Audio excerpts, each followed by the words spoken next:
বারবার হিন্দু, কেন বারবার হিন্দুদেরকেই মরতে হয়? এটার জাস্টিফিকেশন কি কেউ দিতে পারবেন?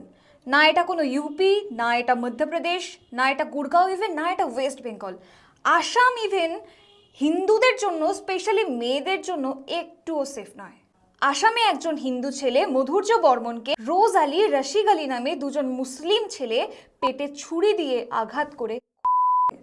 আর কারণটা কি জানেন? ছেলেটা তার বোনকে, তার নিজের বোনকে হাত থেকে বাঁচাতে গেছিল। যখন এই মেয়েটি ক্লাস 9-এ পড়ে তখন থেকেই এই রোজ আলী মেয়েটিকে কন্টিনিউয়াসলি ফিজিক্যাল হ্যারাসমেন্ট করতে থাকে, অ্যাবিউজ করতে থাকে, কিন্তু মেয়েটি সবকিছুকে ইগনোর করে শুধুমাত্র স্টাডিতেই ফোকাস করে। তারপর 17 বছর বয়স হতেই মেয়েটি এয়ারফোর্সে যোগ।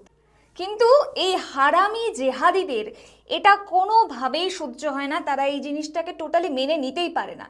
এই মেয়েটি যখন তার দাদা মধুর্য বর্মনের সাথে ফিরছিল, বাড়িতে ফিরছিল, তখনই সুযোগ পেয়ে সেই রোজ আলী আর রশিক আলী নামে দুজন মুসলিম ছেলে মেয়েটিকে আবার ফিজিক্যাল হ্যারাসমেন্ট করতে শুরু করে, মেয়েটিকে শুরু করে। একজন দাদা হিসেবে এই মানুষ খেকো, নরখেকো, জন্তু, পিশাচ, জানোয়ারগুলোর হাত থেকে বাঁচাতে যায়।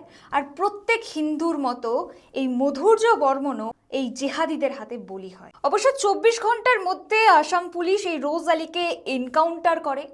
কিন্তু আমার না কনসার্ন একটা জায়গায়, আমার প্রশ্ন একটা জায়গাতেই, যে এই সমস্ত নিপীড়ন, অত্যাচার, এত যে হিন্দু খুন হচ্ছে, এইগুলো আর কতদিন চলবে?